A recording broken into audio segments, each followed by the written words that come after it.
Lifeonaire, coming to you with another session. Now this one's going to be a little bit more fun. I'm going to be sharing a lot of different things with you, but some of these are going to be random, all over the place.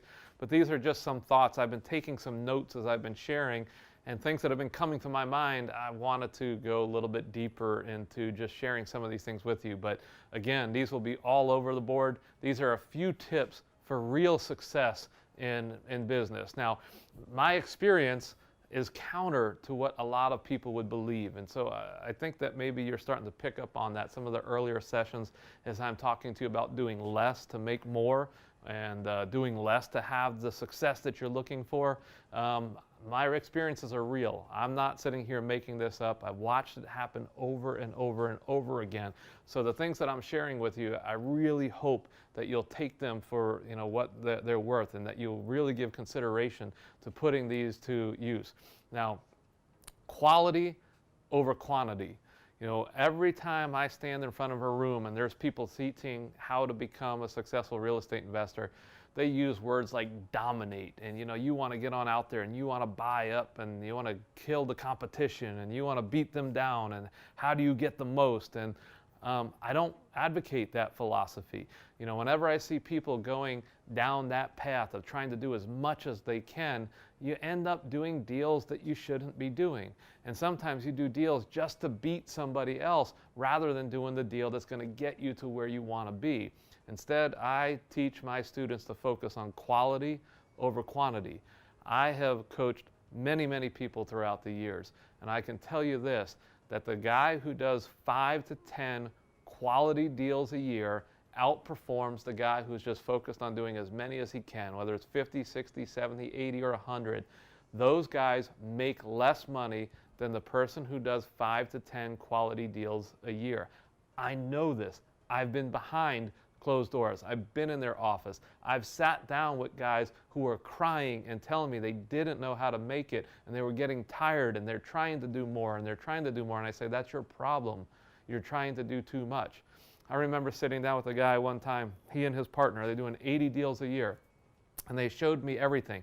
I picked their whole business apart, and I looked at their formulas, and they asked me, they said, Steve, okay, what's your recommendation? What do we do? I said, change up your formula. And they said, well, what should we do? I said, start offering $10,000 less on every property. And they said, but Steve, if we do that, we won't get as many deals. I said, right, you won't need as many deals.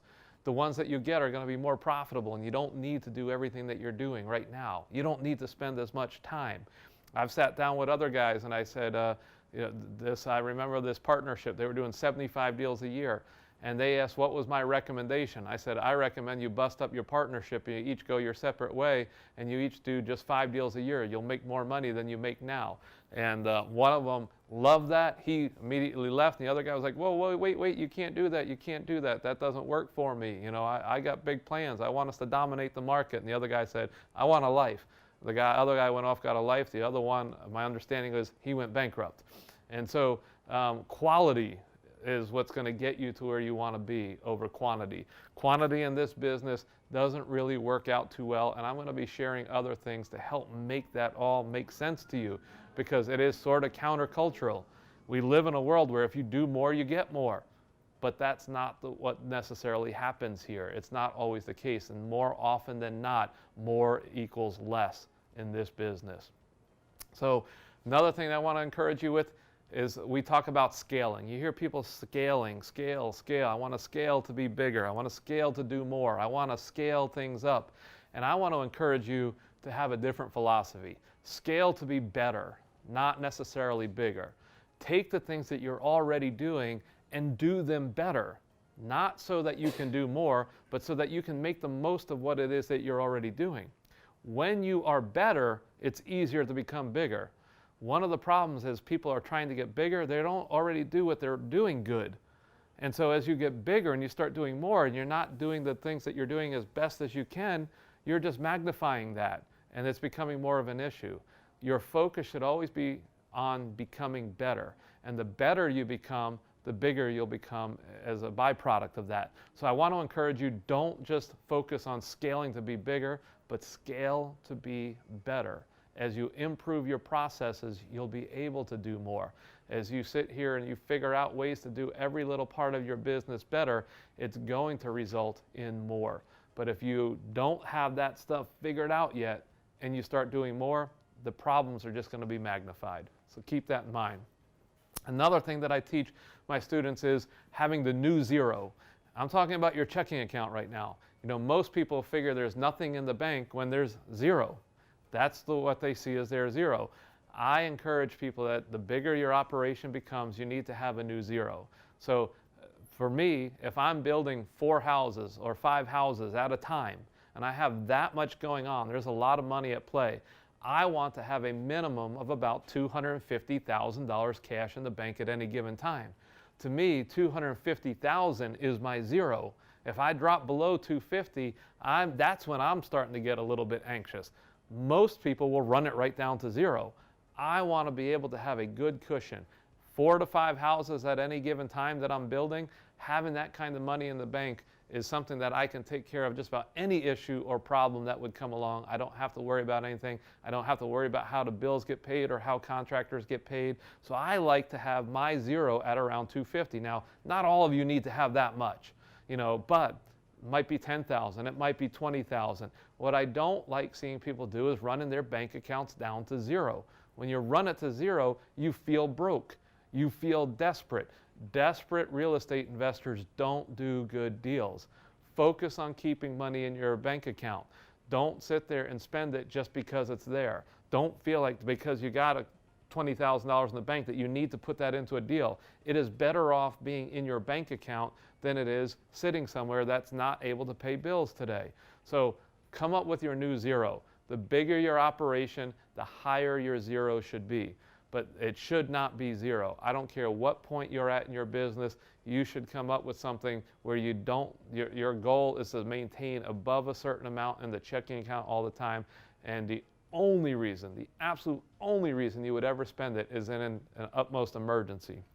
If you can take that zero, that your new zero, put it into a separate account so it's not, so that it's not easily accessible to you. Just put it aside so that you can't spend it. But the bottom line is broke real estate investors make bad decisions. And so I want to encourage you to come up with a new zero. One of the things that happens to me as being a wholesaler and doing a ton of wholesale deals, there was always this non-assignability clause. Now, there was a few ways that I got around being able to assign a property that I was told that I could not assign. One of the things that I did was I started making all of my offers in the name of a different entity. So as an example, if I was buying a property at 123 Main Street, I would make my offer as 123 Main Street LLC. And if my offer got accepted, I immediately went out and set up that LLC. With this LLC now, the person who had this property under contract was not me, it was 123 Main Street LLC. The only asset, and I want everybody to pay attention to this, the only asset that 123 Main Street LLC owned was a contract to purchase the property at 123 Main Street. I could not assign that contract, but what I could do is sell that LLC to another investor. Instead of getting an assignment fee for assigning the contract, I assigned my interest in the LLC to the investor, and the new investor just stepped in. The contract never changed. We never assigned the contract, but I basically sold off the company that owned the contract. So this was a little tactic that I used to get around the non-assignability clause. This was important to me in Baltimore because our transfer taxes were so expensive that it could cost me thousands of dollars to do a double close, where I would buy the property and sell the property to another person. The expense to buy and sell was not worthwhile for me to be able to wholesale those properties. So I had to figure out a way to get my expenses down. So that non-assignability clause, I could overcome that by using this technique of using a new entity to be able to make my offers in. Now, I will also tell you this, that another technique that I used was I would just simply assign it. You have to understand why the non-assignability clause exists. The person who is selling the property doesn't want their contract to be up in the air. They don't want it to be in limbo. If somebody were to come along and try to assign it and not be able to assign it, their fear is that you're not going to be able to settle. So my attorney really helped me with this, and he was the one who always made it happen. When we would be coming down to settlement, we might be 2 days away, and the ones who were notorious for this were banks. Banks did not want me to assign the contracts. They had a couple of reasons why. Number one, they wanted to protect it, but two, they didn't want me to make money off of their property, at least not that easily. So they always made us sign an addendum that said it was non-assignable. Well, a couple of days before we would settle on the property, my attorney would get in touch with the bank representative and say, hey, listen, I have something that I need for you to sign. I'm going to send it over. You need to sign it and get it back to me. It's the only thing that is keeping us from getting to settlement on this property. And he didn't tell them what it was. He just said, sign it and get it back to me. We're ready to settle this. And when he would send it over, it would be them giving me the right to assign the property. Now, the way that he did it, he said, we're ready to sell this property. There's only one thing that we need. I need your signature on this form. Basically, he's saying to them, if you don't sign it, this property's not going to settlement. If this thing doesn't settle, it's your fault, is the way that he was communicating that to them. So he would send this over, and more often than not, they would just sign off on it and send it back so that we could settle the property. And they allowed me to assign the properties that they told me that I couldn't assign. Now, it was very, very rare that they did push back and that they wouldn't let me to do it. In fact, I can only think of a few times when they did not allow me to do that. And then we just went down one of the other paths. We always had a backup plan, but I just want you to know that the reason why people don't let you assign it, if you ask 30 days ahead of time, say, okay, I'd like for you to release this and let me assign it, they're probably going to say no. But once they know that their money is sitting there and it's waiting for them, and the only thing between them getting their money or not is putting their signature on that addendum, then they're going to sign it because they want to pick their money up tomorrow.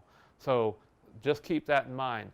When you understand why the non-assignability clause exists, it's to really protect their interest and make sure that their property is going to go to settlement. Once they know it's going to settlement, they're more likely to sign off and let you assign that property.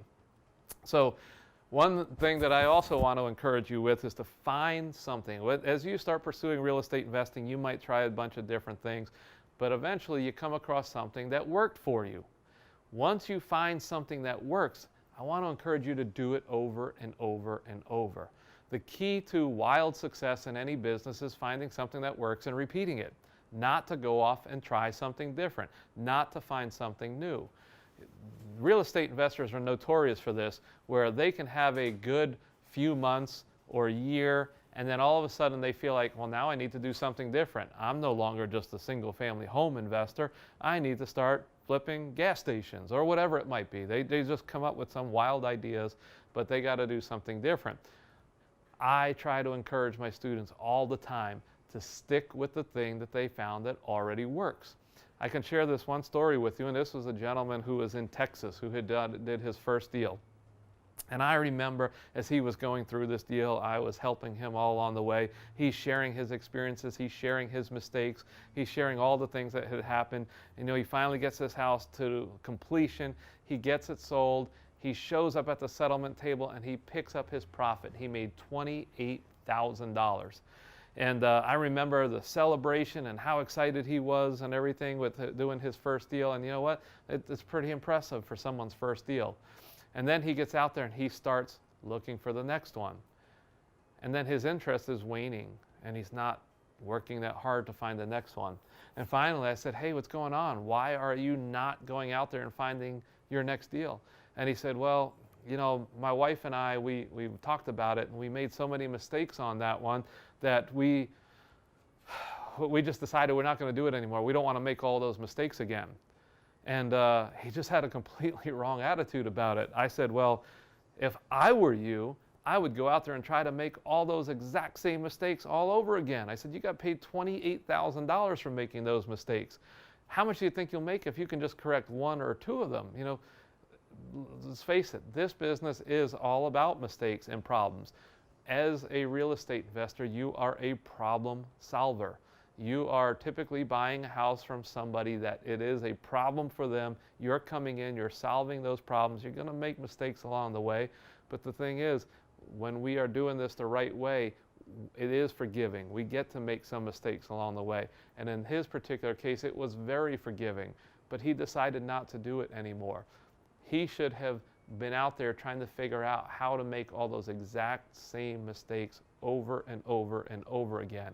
He would get paid $28,000 for doing the same thing over again, and then $28,000 for doing it again, and $28,000 for doing it again. You want to find something that works for you and then repeat it. Do it over and over. That's the way you get to the point where you achieve success. If you're constantly changing gears or trying something different or feeling like that there's something better, you're going to always be in that learning curve. You're never going to develop momentum. So I want to encourage you to find something that works for you and then keep on repeating it, doing it over and over again. Now, here's something that I briefly touched upon when I talked about being a distributor, a wholesale distributor. I also looked at myself as a full service wholesaler. I made it very easy for people to buy from me. As a full service wholesaler, I provided people with the property, I lined them up with the money, I lined them up with the title company, I would even refer contractors to them, but I made it very easy for my buyers. They came to me because they knew that I had already done all of that work. I knew where the money was, I knew who the contractors were, I knew what the right numbers were, and all I did was put these in the pretty packages for them, and they would just come on in, sign on the dotted line, I would pick up my check, and they would have their next deal. So as a full service wholesaler, I didn't leave my profits up to chance. You see, I knew that my deals were going to go through. I knew that the lenders were going to follow through every single time. I knew that the numbers were going to work. I also knew who the players were that I could refer my buyers to in order to help them to be successful. My goal was I wanted my buyers to be successful so that they would buy more properties from me. So I really looked out for their best interest, because the moment they achieved some success, they came right back. They wanted to do it all over again. So as a full service wholesaler, by providing people with all of the things that they needed in order to get their deals done, I had no problem with ever selling properties. Keep this in mind too. I could probably squeeze a little bit more out of each of those deals, because they didn't have to spend time finding properties. They didn't have to spend money marketing for those properties. They got to put in so much less time that I could squeeze a little bit extra profit out of those deals for providing all of those extra services and making it easy on my buyers. So give some consideration to that. If you are a wholesaler, think about how can you line people up with the money, line them up with all the things that they need in order to get things done. All of my settlements took place at my title company. Just about everybody who purchased properties from me used my lenders, and of course they were getting the properties from me. Those three things kept all of my deals together. Prior to, I used to have deals falling apart. Once I started doing that and making people use my lenders and my title companies, I can only recall one deal that fell apart before settlement. Prior to that, I was always scrambling. When it was somebody else's lender, I was trying to find new buyers last minute. And fortunately, I was always able to do that. But that was a very frustrating thing. Once I changed the rules and started providing everything, that didn't happen to me anymore. I picked up my checks when I was supposed to pick up my checks. A wealth plan. I have become a real advocate of, not just having a business plan. We also have our Lifeonaire vision and things like that. But so few people, especially in the real estate investing industry, have what I would refer to as a wealth plan. They just think that if they do this long enough over a period of time, they're going to be wealthy. And that doesn't always work out. And the reason why is because they don't have a plan on how to get wealthy. They just make a lot of money. Most of them just spend a lot of money, and they never become wealthy. The evidence of that is I know of people who have been investing for a very long time, many, many years, yet they are always looking to get money from other people. You know, there's always this joke, oh, I would never put my money in the stock market, and putting your money in the stock market is not safe, and you can get higher returns in real estate. But the people who they go to for money are people with money in the stock market. And those people who have money in the stock market have just been little by little putting money away over a long period of time, and it has amounted to something pretty substantial. They have more. They've been working a job for many, many years, not going into business for themselves, and many of them have more than the real estate investors that they're lending to. As the evidence of that is the real estate investors are going to these people. I want to encourage all of you to develop your own wealth plan. Start developing a discipline, whether it is doing something with real estate. So my initial wealth plan was I wanted to buy one free and clear property every year to add to my portfolio. And that was going to be my wealth plan. Just every year add one more free and clear property to it. And at some point or another, I wanted to stop that. I didn't want to just keep on doing that and just have tons and tons of property. But in addition to that, I also added in some investing into the markets. And so, but little by little, we just have money coming out of my paychecks each and every month that goes into the market. Now, I don't see that. I don't pay attention to that. It just happens. Somebody else is dealing with that. There's a financial planner who handles it all, and I have nothing to do with it. But over a period of time, that has amounted to a pretty significant amount of money. But it's just a little bit over a long period of time. And so I want to encourage you, if you're not disciplined enough to do these kinds of things by yourself, go ahead and have someone else do it for you. Just have a little bit taken out of your paychecks on a regular basis and get that done. On that note, I'm going to share something else with you. This came from my restaurant days. While I was in the restaurant business, my accountant, the first thing he told me was this. He said, Steve, I want you to get set up with a payroll service. And the reason I want you to get set up with a payroll service is because the number one thing that takes small business owners under is not paying payroll taxes. So he told me, do this for your restaurant. Make sure you get everybody on there. I don't want you getting in trouble. This will be automatic. It will get taken care of for you. So I went and I took his advice in that area. Well, I took that exact same advice and applied that the moment I became a real estate investor. I did get a payroll service and started collecting a paycheck for myself the moment I started generating money. My paycheck was not very big because I wasn't generating that much money. However, this was one of the keys to my success over that of many other investors. I learned to live off of my paycheck. My paycheck was consistent. It wasn't a lot of money. In fact, what I started out with was paying myself $1,500 a month. As soon as I started generating money, I started just living off of $1,500 a month. I learned to live off of that. Too many investors live very erratically. If they do a deal and they close a deal and they make 20 grand one month, they live high on the hog that month. And they start, going out to Ruth Chris for their steak dinners, and they're eating out in nice restaurants. And then after 2 months of not closing a deal and they're now broke, they're now eating ramen noodles and going to the store and trying to find the cheapest things that they can buy, and that's what they're eating. And their life is more like a roller coaster because they're living off of the deal, and they're living their lifestyle based off of the deal flow. And I don't care how long you have been in this business, that deal flow is up and down. It's up and down. I have had a couple of months, I think maybe 3 months now, where I have had $200,000 months, where I've made $200,000 in 1 month.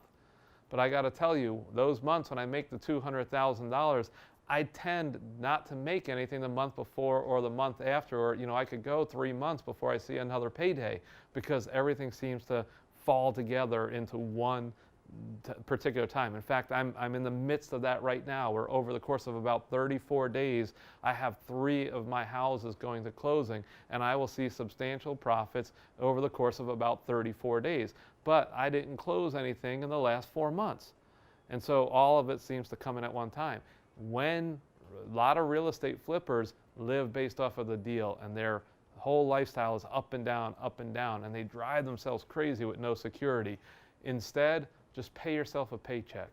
Live off of the paycheck. Make it steady. When the big deal comes in and there's 20, 30, 50,000, however much it is, that can fund your paycheck for many months to come so that you have a consistency and a steadiness. If you are married, I promise you this will help you a whole lot.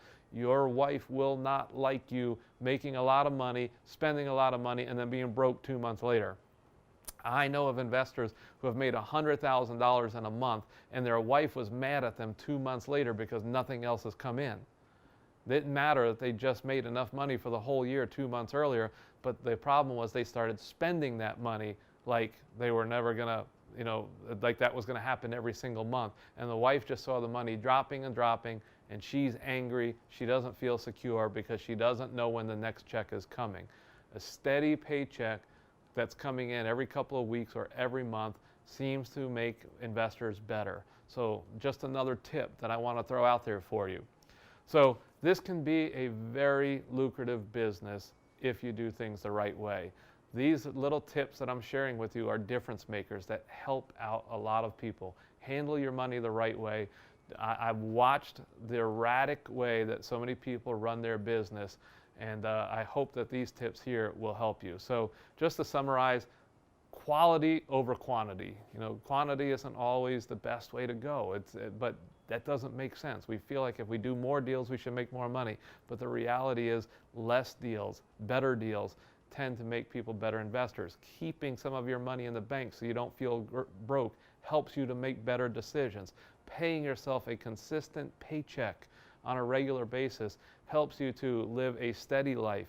Feels like you have more security instead of the ups and downs of a investor who is successful 1 month and then doesn't get anything for the next 2, 3, or 4 months.